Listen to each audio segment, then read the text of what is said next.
Halo guys, assalamualaikum, selamat siang. Bertemu lagi sama Mami.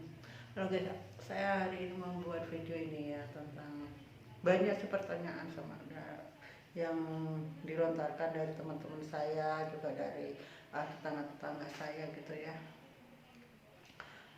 Kenapa sih kamu cerai sama suamimu gitu ya? Terus terang saya tuh nggak pernah ya bercerita sama sama orang tua, sama saudara, sama teman-teman kenapa saya bercerai.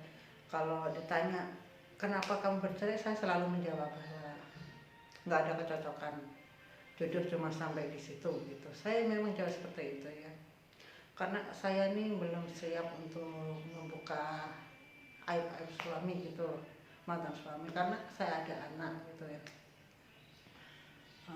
Karena saya pun pikir gini, suamiku memang punya, mantan suamiku punya kekurangan dan saya juga punya kekurangan gitu. Dia punya salah, saya juga punya banyak kesalahan gitu lah ya. Ya, pokoknya kalau ditanya sama teman-teman sih, saya hanya cerita kebaikan dia saja. Dan soal penilaian mereka, karena saya cerita kebaikan mantan suami saya dan mereka mungkin berpikir bahwa saya yang banyak kesalahan, ya terserah gitu loh, terserah sama pemikiran mereka gitu. Keluargaku terus terang memang nggak tahu ya, kakak-kakakku, adik-adikku, orang tuaku memang nggak tahu kenapa saya bercerai. Yang mereka tahu hanya suamiku punya selingkuhan gitu aja sih ya. Ya, ya begitu pokoknya gitu loh. Ya, jadi di saat saya ditanya kenapa sih kamu bercerai gitu ya, kamu nggak mikirkan anak kamu ya gitu ya, nggak memikirkan kebahagiaan anak kamu ya. Ya saya selalu jawab, ya saya pikirkan kebahagiaan anak gitu. Karena saya juga berhak bahagia, saya berhak bahagia, anak saya berhak bahagia. Kalau saya pertahankan rumah tangga saya, belum tentu anak saya bahagia, belum tentu dia tidak punya tekanan, saya bilang gitu.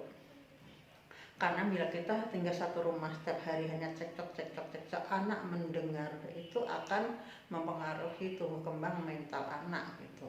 Saya jawab gitu sama teman-teman saya ya. Jadi kalau orang mempertahankan rumah tangga hanya kepengen biar anaknya itu nggak jadi korban, itu salah, saya bilang gitu.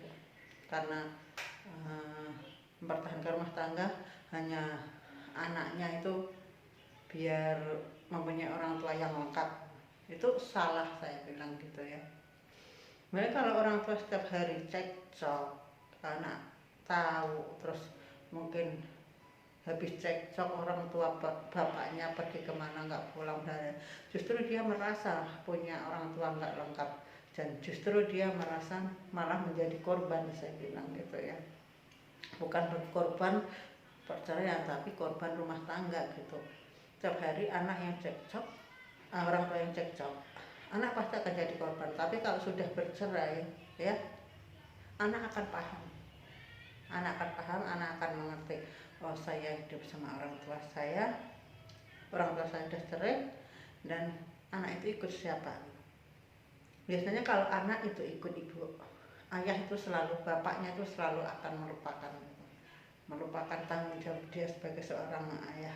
Seorang bapak itu yang harus menafkahi, yang pokoknya tahu sendiri tanggung jawab seorang bapak. Tapi bila anak itu ikut bapak, pasti dari pihak bapaknya atau ibu tirinya itu selalu akan disuruh minta duit sama ibumu gitu. Apalagi tahu kalau seorang janda, dia tahu dia kalau sudah hidup sendiri nggak mungkin dia akan nganggur, ya pasti dia akan bekerja untuk memenuhi kehidupan sendiri, untuk membahagiakan diri sendiri. Kalau ada anak ya dia akan membahagiakan anak gitu. Percaya ya, kalau dalam perceraian anak ikut bapak, selalu anak disuruh minta uang sama ibunya. Tapi kalau anak itu ikut ibunya, ibu itu atau bapak tirinya juga banyak kan nggak pernah minta, masa minta duit sama bapak kandung kamu, bapak kamu. Biasanya ibu kandung sama bapak tiri itu jarang ada yang seperti itu.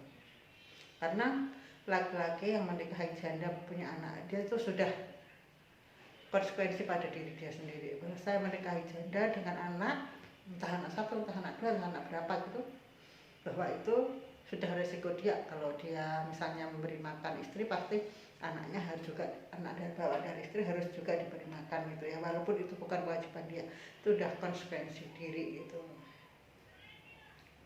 benar nggak? Jadi kalau ada yang bilang kenapa kamu nggak pertahankan rumah tangga kamu yang dulu sehingga anak kamu jadi korban, itu sebenarnya salah. Kalau udah bercerai itu, kalau anak jadi korban itu sebenarnya salah pandangan masyarakat ya. Sebenarnya dalam rumah tangga yang lengkap, yang komplit itu belum tentu juga kok anak itu nggak nakal gitu ya. Kenakalan anak-anak itu bukan dari karena korban orang tua yang bercerai atau broken home, itu bukan, belum tentu. Kadang karena satu salah didikan, salah pengarahan, juga salah pergaulan gitu juga bisa, karena justru lingkungan pergaulan itu yang mempengaruhi tumbuh kembang dan sikap juga perlakuan anak gitu.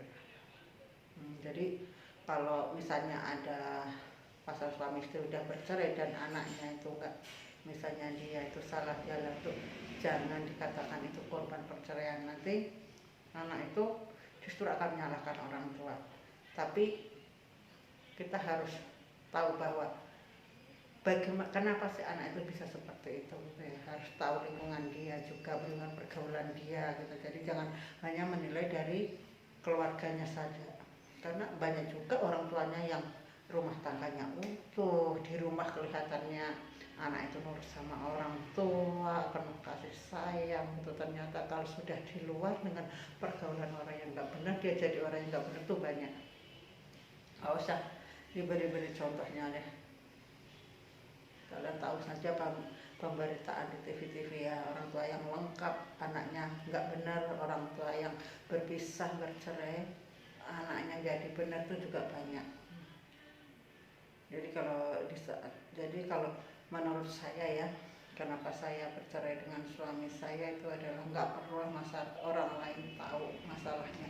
Mungkin suatu saat saya juga akan bercerita, yang anak saya kan udah 14 tahun ya umurnya ya, dan saya udah cerita sama dia kenapa saya berpisah, dan dia sudah tahu semua gitu ya, karena ada bukti gitu. Kalau zaman dulu kan pakai SMS ya, pertengahan pakai SMS itu, anak saya udah tahu bagaimana SMS suami saya, maka suami saya waktu itu masih suami saya, dan bagaimana saya membalasnya gitu, meresponnya. Dan anak saya juga tahu bagaimana saya balasan saya, bagaimana dia cerita. Jadi dia nggak menyalahkan saya, dia ya hanya tahu aja lah, sebab dia itu memang nggak dapatkan kasih sayang dari bapaknya, dan bapaknya udah menikah dengan wanita lain, wanita selingkuhannya dia dulu, entah menikah resmi atau menikah siri saya nggak tahu. Yang jelas itu untuk orang tua saya, memang orang tua saudara memang nggak tahu kenapa saya bercerai. Dan selama bercerai, selama saya masih menjadi suami istri sama suami saya pun ada masalah-masalah itu, keluarga saya nggak tahu, justru keluarga dari mantan suami saya yang tahu gitu ya. Tapi ya namanya juga orang tua itu tetap akan membela anaknya masing-masing. Jadi perceraian itu nggak perlu ya kita ceritakan ke sana sini gitu, karena setiap masalah bila kita cerita ke sana sini, justru orang lain itu malah akan menjadi bumbu untuk masalah kita.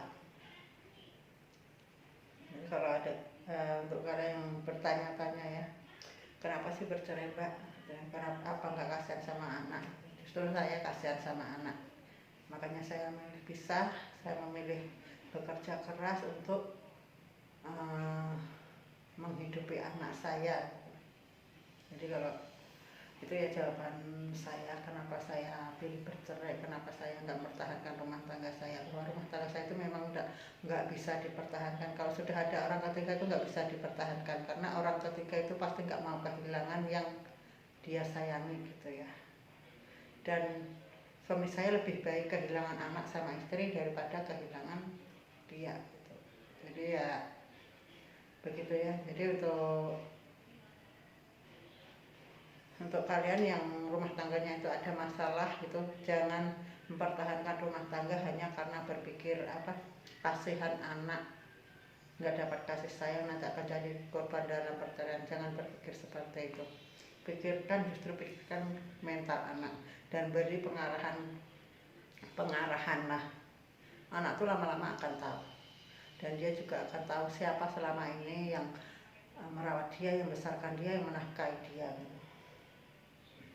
Kayak guys ya, aku nggak bisa sih ya disuruh cerita detail gitu. Saya kalau ditanya itu saya hanya senyum-senyum sih. Kalau ditanya sama teman saya ditanya sama teman saya, kenapa sih kamu bercerai?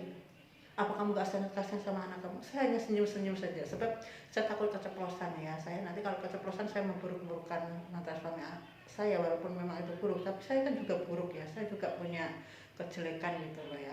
Jadi itu saja. Nanti saya mau, sebab banyak pertanyaan sih, kenapa kamu nggak nuntut nafkah gitu. Nanti saya akan buat video yang berikutnya, kenapa saya nggak nuntut nafkah gitu ya. Apa suami kamu nggak pernah menghubungin anak kamu gitu. Nanti saya akan buat video berikutnya.